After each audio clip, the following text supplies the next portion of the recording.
Bom, nós fomos procurados no final do ano passado pelo Ministério Público do Estado, lá em Breves, que por sua vez foi acionado pela Secretaria de Cultura de Anajás. Tive uma reunião aqui em Belém e nós entendemos que se tratava de um achado importante. Foi inclusive noticiado no Liberal na época. Então o nosso primeiro passo foi acionar o IPHAN, que é o caminho correto quando novos achados são encontrados, objetos são encontrados. O caminho justamente é acionar o IPHAN, que é o Instituto do Patrimônio Histórico e Artístico Nacional, e o órgão, né, responsável pelo cuidado e gerenciamento com o nosso patrimônio cultural. Bem, como o Museu Guild é uma instituição cuja missão é justamente atender as comunidades, desenvolver pesquisas, criar conhecimento sobre a nossa sociobiodiversidade na Amazônia, nós então planejamos uma ação conjunta, IPHAN e Museu Guild, para averiguar esses achados. Eu saliento o fato de ter sido procurado pela própria comunidade, pelos próprios moradores de Anajás. Foram os moradores lá na Vila das Pedras que procuraram, fizeram todo esse percurso, né? Procuraram a prefeitura e, por sua vez, acabaram chegando em nós aqui de Belém. Ficamos muito satisfeitos em poder atender a comunidade. O município de Anajás, assim como a região do Marajó, já vem sendo pesquisada há décadas, né? De fato, as pesquisas arqueológicas no Marajó remontam ainda ao século XIX, com as expedições, né, dos naturalistas, e várias cerâmicas já foram, então, naquela época coletadas, levadas para museus na Europa e em diversas partes do país também. Marajó sempre se destacou no que diz respeito ao entendimento desses povos antigos, né, antes da invasão europeia. Em Anajás, uma pesquisadora também que contribuiu muito com o nosso conhecimento aqui na Amazônia, Denise Chan, ela passou anos trabalhando ali em Anajás. Eu mesma, enquanto estudante, estive em Anajás 25 anos atrás, desenvolvendo estudos. Então já era uma região com potencial, conhecida pelo seu potencial arqueológico. Contudo, esses novos achados nos surpreenderam. Embora o município tenha sido visitado e revisitado por arqueólogos, né, ao longo de muito tempo, esses sítios arqueológicos não eram conhecidos pela comunidade científica e nem cadastrados no nosso Cadastro Nacional de Sítios Arqueológicos. Então, são sítios novos, né? São sítios que foram agora recentemente cadastrados. Eles se configuram como elevações não naturais, elevações antropogênicas, ou seja, elevações que foram feitas pelos próprios moradores. Regionalmente são conhecidos como tesos. Os tesos marajoara foram construções que demandam uma engenharia, um conhecimento da terra, do ambiente, do regime das águas. E isso tudo a gente consegue observar nesses sítios arqueológicos recentemente cadastrados.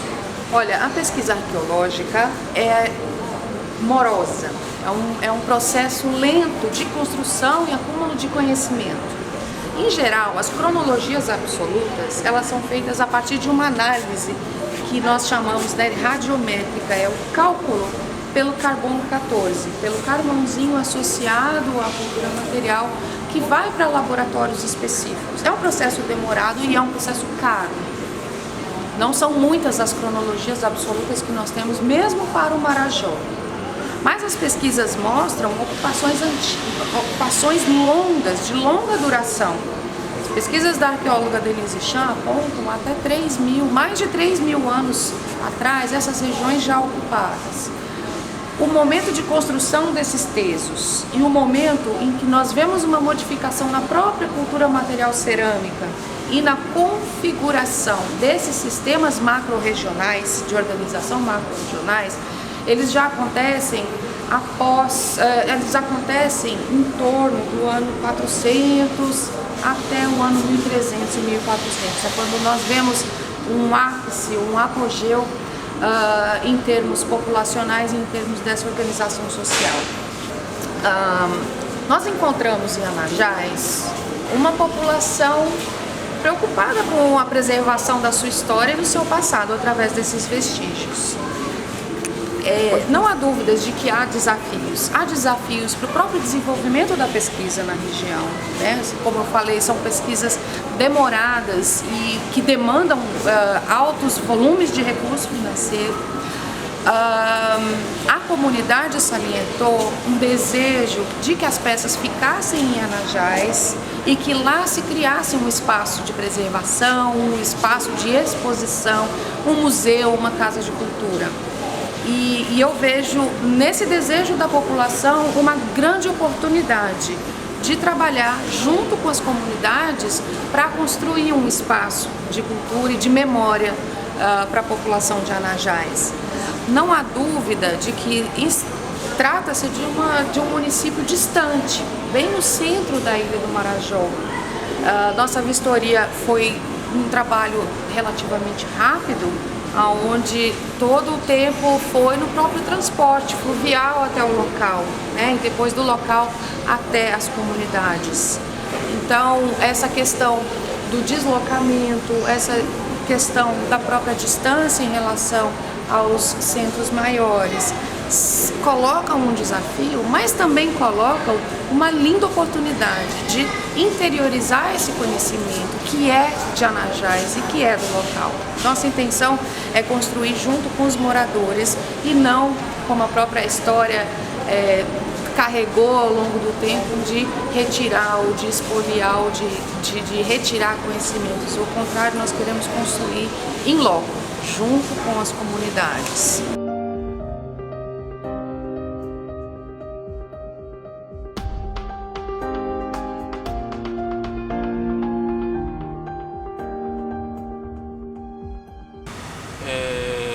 Nós, através dos projetos do Unificado com Arqueologia, outros projetos, nós conseguimos fazer esse trabalho de mapeamento a fim de estudar a topologia de terrenos.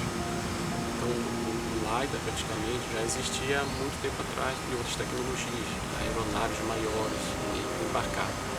Então, hoje o museu conseguiu, com parcerias, trazer o equipamento em cima disso aí com os projetos da própria arqueologia, fazer mapeamentos de interesse topológico, onde a gente pode visualizar através do próprio LiDAR a topologia do terreno, verificar se existe realmente algo de interesse, por exemplo, sítio arqueológico.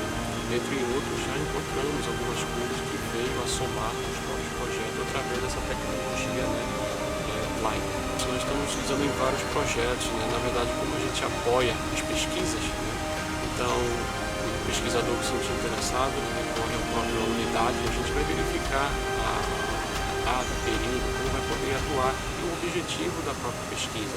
Se o LiDAR realmente puder atender, ele não é uma câmera realmente como fotografia de uma câmera normal, mas ele gera resultados diferentes de uma outra câmera.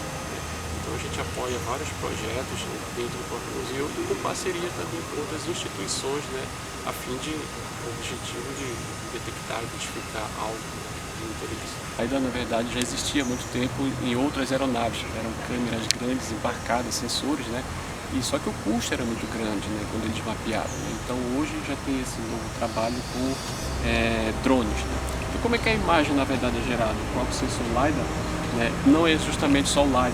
Esse aqui é o LiDAR, mas existe uma outra câmera. Então ele vai passando e vai formando uma câmera RGB comum e o próprio LiDAR vai fazendo nuvens de pontos. São milhões e milhões de pontos. Então as duas câmeras vão trabalhando junto, onde vai tirando cores e formulando, digamos assim, elevações. Então vai se formar outros arquivos, e nesses arquivos eles são pós-processados. Então o LiDAR emite sinais realmente, pulsos, e esses pulsos retornam para ele mesmo. Então ele vai fazendo um tridimensional do terreno, que é o verme, conforme a programação de velocidade, altura, o objetivo da própria pesquisa.